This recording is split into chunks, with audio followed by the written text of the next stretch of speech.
की तस्वीर यह बताती है कि वहाँ की सरकार की प्राथमिकता में शिक्षा की जगह क्या है और वह इससे कितना सरोकार रखती है। हालिया वर्षों में दुनिया भर की बेहतर गुणवत्ता वाले विश्वविद्यालयों की सूची में भारत के पिछड़ने के बाद यह उम्मीद की जा रही थी कि सरकार और समूची व्यवस्था इस मामले में सुधार के लिए ठोस पहल करेगी ताकि इस स्थिति में कुछ सुधार हो। ऐसे में केंद्रीय कैबिनेट द्वारा राष्ट्रीय शिक्षा नीति 2020 को मंजूरी देने को आशा भरी नजरों से देखा जा रहा है। यह इस मायने में भी सुखद पहल है कि लगभग 34 साल बाद राष्ट्रीय शिक्षा नीति में बदलाव देखने को मिला है। गौरतलब है कि 1968 और 1986 के बाद यह तीसरी राष्ट्रीय शिक्षा नीति है जिसका मसौदा 2019 में ही तैयार कर लिया गया था। इसरो प्रमुख रह चुके डॉक्टर के कस्तूरीरंगन की अध्यक्षता में 2017 में इस एक समिति का गठन किया गया था और उसी समिति ने इस शिक्षा नीति का मसौदा तैयार किया था। अब प्रधानमंत्री की अध्यक्षता वाली कैबिनेट कमेटी ने इस मसौदे को मंजूरी देकर स्कूल समेत उच्च शिक्षा व्यवस्था में परिवर्तन की राह को हरी झंडी दे दी है। साथ ही मानव संसाधन विकास मंत्रालय का नाम बदलकर शिक्षा मंत्रालय करने को भी मंजूरी दी गई है। इसका मकसद शिक्षा और सीखने की ओर पुनः अधिक ध्यान आकर्षित करना है।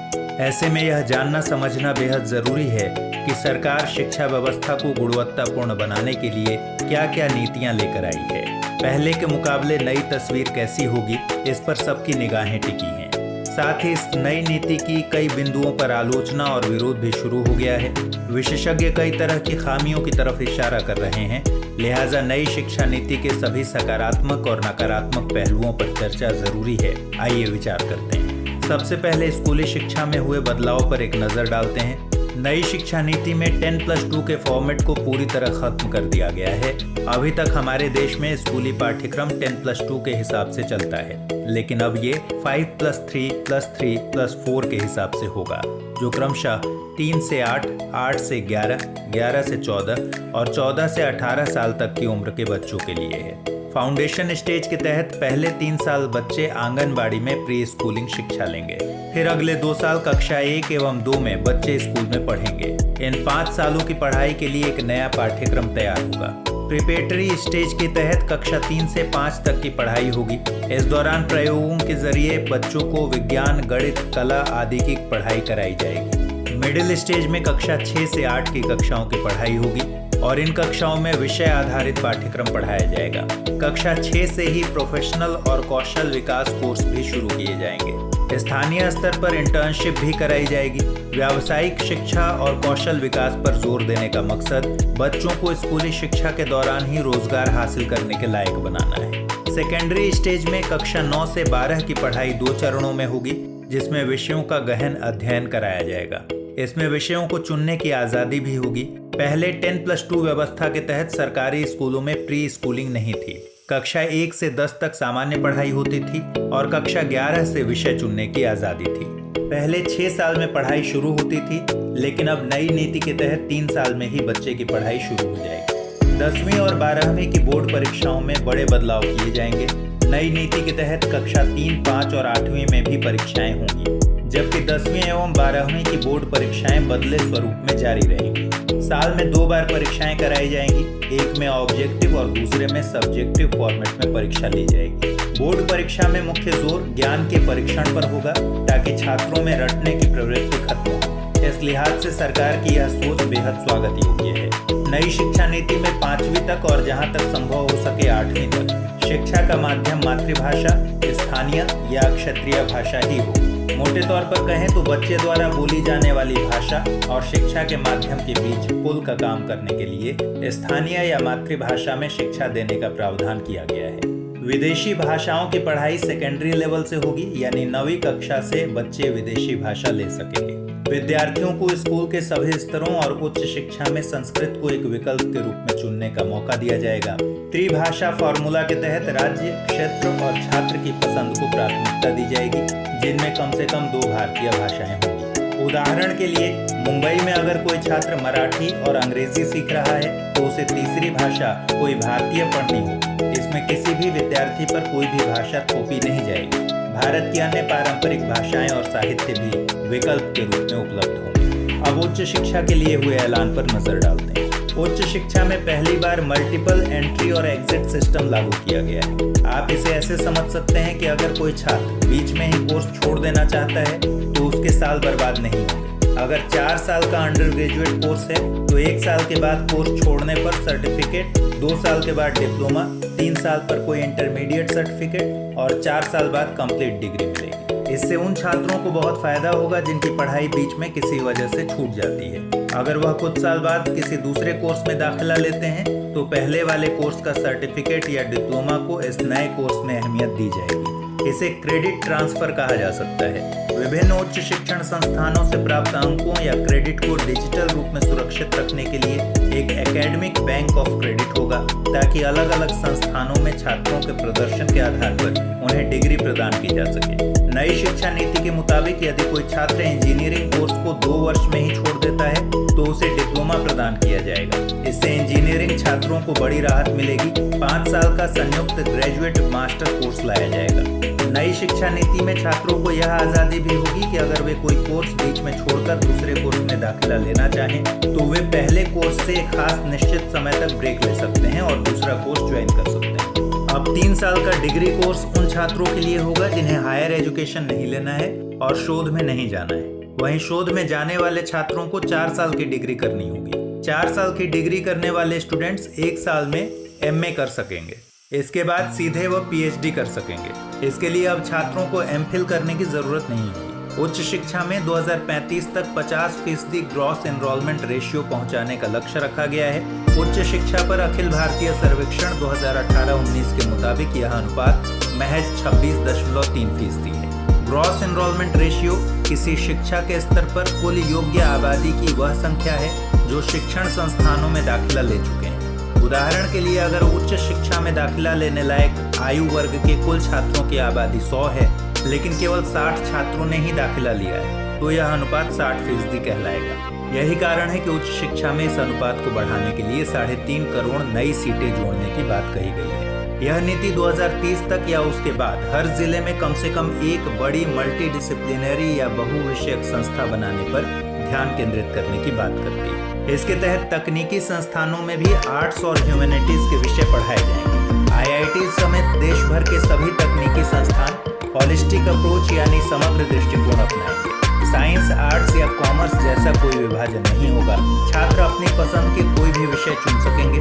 इसे बहुत बड़ा बदलाव माना जा रहा है। मेडिकल और लॉ को छोड़कर सभी उच्च शिक्षा के लिए higher education commission of India बनाया जाएगा, जो UGC की जगह लेगा। IIT और IIM के दर्जे की मल्टी डिसिप्लिनरी एजुकेशन और रिसर्च यूनिवर्सिटी बनाई जाएगी। ये संस्थान विश्व स्तर के होंगे। नई शिक्षा नीति में देश भर के सभी संस्थानों में दाखिले के लिए एक कॉमन एंट्रेंस एग्जाम आयोजित कराए जाने की बात भी कही गई। यह एग्जाम नेशनल टेस्टिंग एजेंसी कराएगा। हालांकि यह ऑप्शनल होगा और सभी छात्रों के लिए इस एग्जाम में बैठना अनिवार्य नहीं रहेगा। इस साल तुम दोनों की हैट्रिक होने वाली है फेल होने की रहेगा। आइए अब दूसरी बड़ी घोषणाएं जान लेते हैं। उच्च शिक्षा में UGC, AICTE, NCTE की जगह अब एक ही नियामक होगा जो संस्थानों को निर्देश देगा। कॉलेजों को स्वायत्तता देकर 15 साल में विश्वविद्यालयों से संबद्धता की प्रक्रिया को पूरी तरह से खत्म कर दिया जाएगा। उन्हें धीरे धीरे स्वायत्त बनाया जाएगा। ये कॉलेज आगे चलकर डिग्री देने वाले स्वायत्त कॉलेज बनेंगे या किसी यूनिवर्सिटी से जुड़े कॉलेज। शिक्षा को अंतर्राष्ट्रीय स्वरूप देने के लिए टॉप ग्लोबल रैंकिंग रखने वाली यूनिवर्सिटीज को भारत में अपना ब्रांच खोलने की अनुमति दी जाएगी। एक्सपर्ट्स का कहना है कि इससे भारत के स्टूडेंट्स विश्व के बेस्ट इंस्टीट्यूट और यूनिवर्सिटी में एडमिशन ले सकेंगे। उन्हें विदेश नहीं जाना पड़ेगा। शोध करने के लिए और पूरी उच्च शिक्षा में एक मजबूत अनुसंधान संस्कृति व अनुसंधान क्षमता को बढ़ावा देने के लिए एक शीर्ष निकाय के रूप में नेशनल रिसर्च फाउंडेशन यानी NRF की स्थापना की जाएगी। इसका मकसद यूनिवर्सिटीज के जरिए शोध की संस्कृति को सक्षम बनाना है। NRF स्वतंत्र रूप से सरकार द्वारा एक बोर्ड ऑफ गवर्नर्स द्वारा शासित किया जाएगा। इलेक्ट्रॉनिक पाठ्यक्रम क्षेत्रीय भाषाओं में विकसित किए जाएंगे। वर्चुअल लैब विकसित की जा रही है और एक राष्ट्रीय शैक्षिक टेक्नोलॉजी फोरम बनाया जा रहा है। हाल ही में वैश्विक महामारी के कारण ऑनलाइन शिक्षा को बढ़ावा देने के लिए सिफारिशों के एक व्यापक स्कोप को कवर किया गया है। जहाँ भी पारंपरिक और व्यक्तिगत शिक्षा प्राप्त करने का साधन उपलब्ध होना संभव नहीं है, वहाँ गुणवत्तापूर्ण शिक्षा के वैकल्पिक साधनों की तैयारी सुनिश्चित सुनिश्चित करने के लिए सरकार में डिजिटल अवसंरचना, डिजिटल कंटेंट और क्षमता निर्माण के मकसद से एक समर्पित इकाई बनाई जाएगी। सभी भारतीय भाषाओं के संरक्षण, विकास और उन्हें जीवंत बनाने के लिए नई शिक्षा नीति में पाली, फारसी और प्राकृत भाषाओं के लिए एक Indian institute of translation and interpretation की स्थापना करने की बात कही गई है।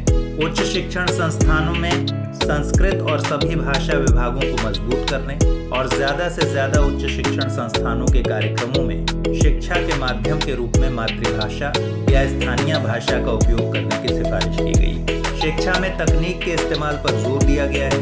इनमें ऑनलाइन शिक्षा का क्षेत्रीय भाषाओं में कंटेंट तैयार करना, वर्चुअल लैब, डिजिटल लाइब्रेरी, स्कूलों, शिक्षकों और छात्रों को डिजिटल संसाधनों से लैस कराने जैसी योजनाएं शामिल हैं। शिक्षकों के लिए राष्ट्रीय प्रोफेशनल मानक राष्ट्रीय अध्यापक शिक्षा परिषद द्वारा वर्ष 2022 तक विकसित किया जाएगा। इसके लिए NCERT, SCERT शिक्षकों और सभी स्तरों एवं क्षेत्रों के विशेषज्ञ संगठनों के साथ परामर्श किया जाएगा। नेशनल मेंटरिंग प्लान के जरिए शिक्षकों का उन्नयन किया जाएगा। अब सवाल है कि नई शिक्षा नीति को लागू करने में क्या चुनौतियां आएंगी। दरअसल नई शिक्षा नीति कई संभावनाओं के साथ कई सारे सवाल और चुनौतियां भी साथ लाई है। नई नीति के मुताबिक सरकार शिक्षा पर GDP का 6% खर्च करेगी। हालांकि 1986 की राष्ट्रीय शिक्षा नीति में भी यही बात कही गई थी, लेकिन तस्वीर बेहद अलग है। दरअसल 2017-18 में भारत सरकार ने GDP का महज 2.7% ही शिक्षा पर खर्च किया। भारत सरकार खुद बताती है कि 2017-18 में हमने शोध कार्यों पर GDP का महज 0.7% खर्च किया। लिहाजा खर्च के मामले में सरकार इतनी बड़ी उछाल कैसे लाएगी, इस पर स्थिति साफ नहीं हो सकी है।